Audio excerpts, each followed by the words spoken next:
हे सामान्य परिवारातल्या मुली त्यांच्या घरी विदाऊट वॉरंट पोलीस येतं, त्यांना पोलीस स्टेशनला आणलं जातं, त्यांना धमकवलं जातं आणि दुर्दैवाने असंही कळतंय की जातीवाचकसुद्धा त्या मुलींना त्या ठिकाणी बोललं गेलं.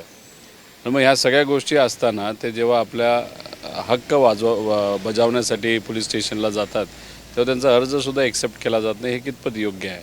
म्हणजे ते फक्त सामान्य परिवारातले आहेत, त्या दलित समाजाचे आहेत म्हणून तुम्ही त्यांचं ऐकत नाही का? असे अनेक प्रश्न तिथं निर्माण होतात. त्याच्याचबरोबर अजूनही मोठा प्रश्न निर्माण होतं की छत्रपती संभाजीनगरमधून जे काही 5-6 पोलीस इथं पुण्यामध्ये आले होते ते कुठल्या केससाठी आले होते, कुणी त्यांना प्रेशर केलं होतं?